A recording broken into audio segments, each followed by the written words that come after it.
नमस्कार। पिछले व्याख्यान में हम मर्टन के द्वारा दिए गए प्रकार्यवाद के विश्लेषण को देख रहे थे। वहाँ हमने देखा कि मर्टन ने 11 रूपावलियाँ बताई कि जिनके द्वारा प्रकार्यवाद का विश्लेषण हम समझ सकते हैं। हम इस दी गई रूपावली को एक चित्र के द्वारा प्रदर्शित कर रहे हैं कि किस तरह से मर्टन ने इस रूपावली को बताया है कि वे मद जिन पर प्रकार्य आश्रित हैं, वस्तुनिष्ठ परिणामों की अवधारणाएं।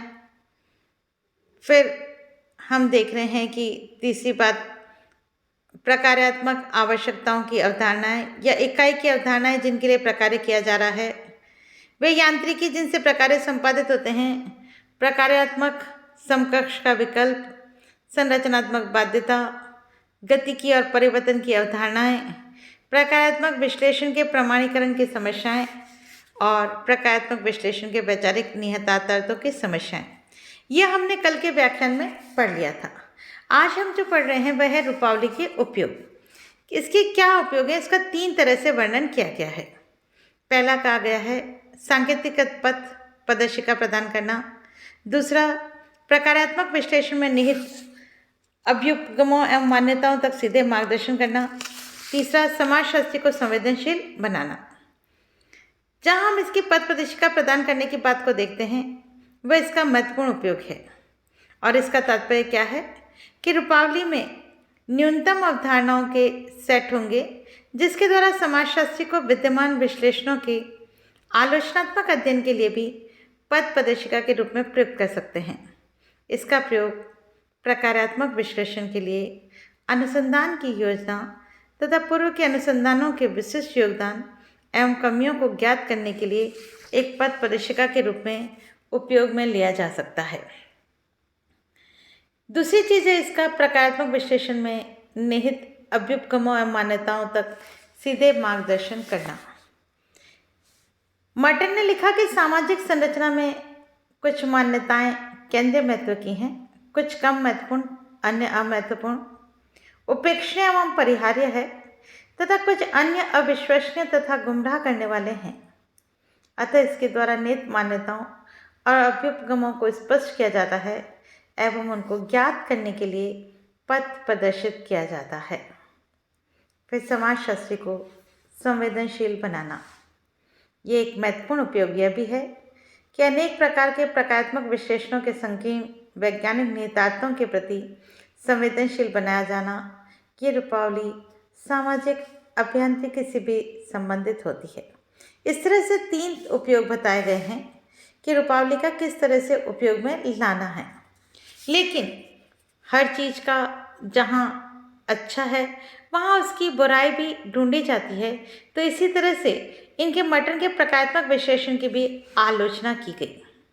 वह आलोचना निम्न प्रकार से है। सोरोकिन एवं किंग्सले डेविस एवं अन्य वैज्ञानिकों ने इससे संबंधित विचारों एवं रूपावली का आलोचनात्मक मूल्यांकन किया। किंग्सले डेविस ने कहा कि मर्टन ने प्रकारात्मक विश्लेषण की रूपावली में प्रकार्य, अकार्य, दुष्कार्य, प्रकट, अप्रकट प्रकार्य के आधार पर अध्ययन करने का सुझाव दिया था, जो उचित है, जिसे डेविस ने प्रकारात्मक विश्लेषण का चौथे अभ्युगम के रूप में मान्यता प्रदान करने का सुझाव दिया है और लिखा कि समाजशास्त्र में प्रकारात्मक विश्लेषण को एक विशिष्ट उपागम न माना जाए क्योंकि यह उपागम समाजशास्त्री उपागम का पर्याय है। वैसे एक विशिष्ट नहीं मानकर क्या कह रहे हैं, ये तो एक समाजशास्त्री उपागम का पर्याय है। बात सही है कि वो बता रहे कई तरह के प्रकार्य हैं, लेकिन डेविस कहते हैं कि उसको जिस रूप में हम मान रहे हैं, जिस रूप में जो उपागम की विशिष्ट संज्ञा दे रहे हैं, वह उचित नहीं है। सोरोकिन ने भी किंग्सले डेविस को उद्धृत करते हुए लिखा कि प्रकारात्मक विश्लेषण असत्य मान्यताओं पर आधारित है, इसलिए इस उपागम को त्याग देना चाहिए। सोरोकिन भी डेविस का समर्थन कर रहे हैं और कह रहे हैं कि वास्तव में ये विश्लेषण असत्य मान्यताओं पर आधारित है, जो कि वास्तव में सही नहीं देखी जा सकती। फिर सोरोकिन के अनुसार मर्टन द्वारा वर्णित प्रकार्यवाद की विशिष्ट विशेषताएं, अभ्युपगम मान्यताएं और तथ्य कुछ भी प्रकार्यवाद से संबंधित नहीं हैं।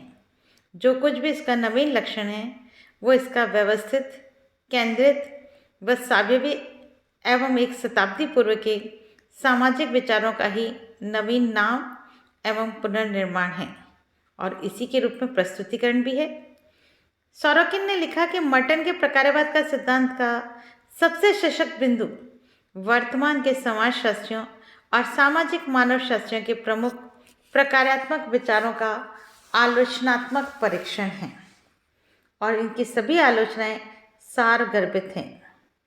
और सोरोकिन के अनुसार मर्टन के प्रकारवाद की अवधारणा का प्रमुख दोष कुछ आवश्यक लक्षणों का विरोधी होना है और स्वयं के द्वारा निश्चित वैज्ञानिक प्रकारात्मक सिद्धांत के नियमों का बार बार उल्लंघन करना है। फिर और चौथी आलोचना देते हुए क्या कह रहे हैं कि मर्टन के प्रकारवाद की उभयवादिता अर्थात विरोधी मूल्यों एवं गुणों के दर्शन या उपस्थिति आपके द्वारा प्रकारात्मक सिद्धांत के संबंध में दिए गए विरोधी कथनों में देख सकते हैं। जैसे एक और तो ये लिखते हैं कि प्रकारात्मक विश्लेषण न तो नवीन है और न ही सामाजिक विज्ञानों तक सीमित है, और दूसरी ओर लिखते हैं कि आज वैज्ञानिक समाजशास्त्र में एक नवीन उपागम है जिसके संबंध में कॉम्टे और स्पेंसर ने जो कुछ थोड़ा बहुत लिखा वह क्या है, तर्कसंगत है। मर्टन के इस उपरोक्त कथन पर सोरोकिन ने टिप्पणी करते हुए लिखा कि अगर प्रकारवाद न तो नवीन है और न ही सामाजिक विज्ञान तक सीमित है, तब हम ये प्रश्न पूछ सकते हैं कि इस अनवीन सिद्धांत को नवीन प्रकारवाद दिया गया है तथा इसे समाजशास्त्र में एक नवीन उपागम के रूप में क्यों देखा जाता है। अगर समाजशास्त्र विचारधारा में यह नवीन धारा है तब मर्टन ने इसे क्यों पुरातन सिद्धांत कहते हैं।